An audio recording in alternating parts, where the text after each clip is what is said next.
where did your study time go? Look, if you're an audit professional or an articled trainee, you already know the drill.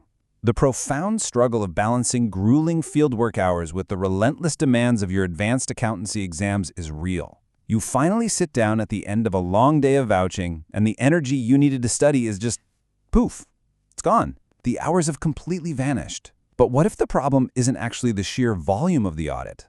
What if the real issue is the friction in how it's executed?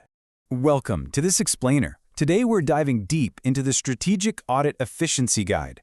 I am so excited to walk you through this because, honestly, we're going to completely transform how you manage field observations, transaction reviews, and client interactions. This isn't just about working a little bit faster. It's a direct, actionable playbook designed to literally eliminate operational friction so you can reclaim those lost hours each week and hit peak audit velocity. Your exams are waiting, so let's get your time back. Here's our game plan for today. We're going to cover 1. Going completely digital. 2. Proactive fieldwork strategies. 3. Risk-based testing adjustments. 4. A time-saving comparison matrix. And 5. Safeguarding your recovered hours. Let's jump right in. Starting off with Section 1, going completely digital and eliminating physical friction. Okay, we really need to rethink how you're processing documentation. Let's be honest, traditional manual paper handling is, without a doubt, one of the absolute largest time sinks in the field. It clutters up your desk, and frankly, it clutters your mind. It's like a giant puzzle you just do not have time for. The accelerated approach? That's a digital-first workspace, utilizing split-screen cross-referencing. When you shift your workflow totally online, you kill the physical clutter and drastically speed up your documentation time. So how do we actually pull off this shift? Well, first things first, stop manually sorting individual files. Use advanced tools like PDF Gear or Adobe Acrobat to instantly compress, merge, and split those huge ledger sheets. You want to be cross-referencing rapidly on your screen, not getting paper cuts, right? Second, you've got to utilize optical character recognition, or OCR. Seriously, stop retyping client data. OCR magically converts scanned bank logs or invoices into searchable text and editable tables. It literally turns hours of tedious transcription into seconds of copying and pasting. It's a total game changer. Moving right along to Section 2, Proactive Fieldwork Strategies. Simply put, stop waiting on clients. If we take a step back and look at why audit engagements drag on, the delays are rarely caused by the actual auditing work. No, they're caused by waiting around for unstructured client documentation. And this is where 80% becomes your new favorite number. Before fieldwork even commences, you absolutely must establish a hard boundary. Make it crystal clear to the client that your fieldwork is only going to start once at least 80% of the critical ledgers are uploaded to a secure, shared folder. If you show up to a client's site and they just hand you a messy stack of files while promising the rest later, you've instantly lost control of your timeline. No way! To actually hit that 80% target, you need a high-velocity project timeline. 2 weeks before fieldwork, send over a comprehensive, structured data requirement list. And be super specific. Demand Excel formats over scanned PDFs wherever you possibly can. Then, on day 1 of the engagement, or hey, even during pre-planning, fire off those external confirmation requests for banks, debtors, and project funds. Waiting until the end of fieldwork to ask for third-party responses is a classic rookie trap. It results in weeks of dead time, stretches your timeline, and ultimately, it eats right into your personal study hours.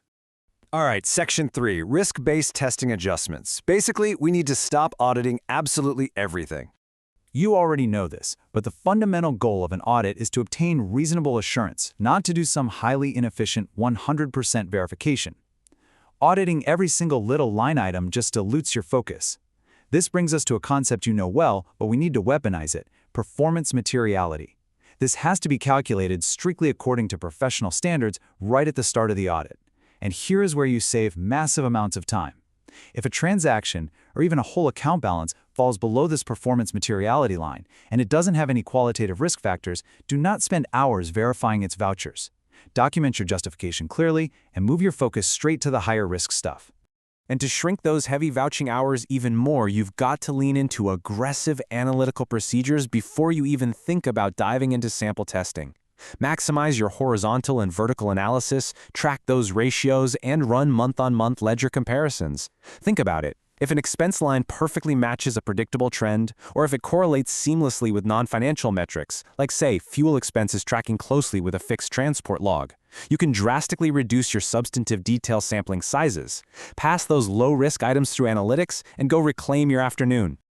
Let's look at Section 4, the time-saving fieldwork comparison matrix. Let's put these high-friction habits side by side with our modern strategies to really see the difference. In the vouching area, the traditional approach has you manually cross-referencing paper.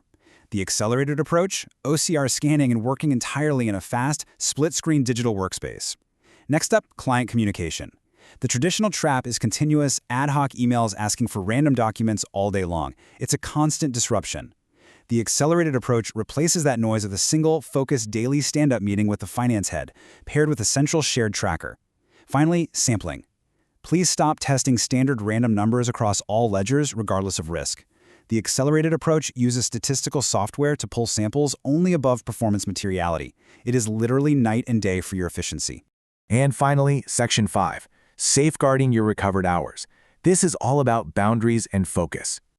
Look, optimizing your fieldwork is completely pointless if the hours you just saved are immediately sucked back into general office admin overhead. You have to actively protect this time. How? By implementing a daily audit batching protocol for your emails. Do not keep your inbox open all day. Context switching absolutely destroys your focus. Instead, batch your admin communications into exactly 3 20-minute chunks. Once right when you arrive in the morning, once right after lunch, and once about 30 minutes before you leave the office. By doing this, you're building a fortress around the deep middle hours of your day, reserving them strictly for core audit testing and fieldwork verification. To wrap things up, here are 3 essential techniques to defend your boundaries. First, if you're traveling to a client via public transit or a field vehicle, convert that dead commute time into an active study session. Use digital flashcards or read regulatory summaries on your phone. Second, set up a single source of truth shared cloud tracking sheet with your manager and your team. When everyone can see the status of documents in real time, it completely eliminates those quote-unquote quick 5-minute progress meetings that somehow always take an hour. And third, set a hard boundary. When official working hours end, pack up your workstation immediately. You have got to preserve your evening energy for your exams. As we close out this explainer, I want to leave you with one absolutely critical question to think about. Are you managing your audit, or is the audit managing your future? By going digital, setting firm, proactive boundaries with your clients, relying heavily on aggressive analytical procedures, and fiercely protecting your time, you can flip the script entirely. You've got the playbook now. Take these strategies, implement them tomorrow, eliminate that friction, and go reclaim the study time you rightfully deserve. Keep learning, keep optimizing, and seriously, good luck with those exams.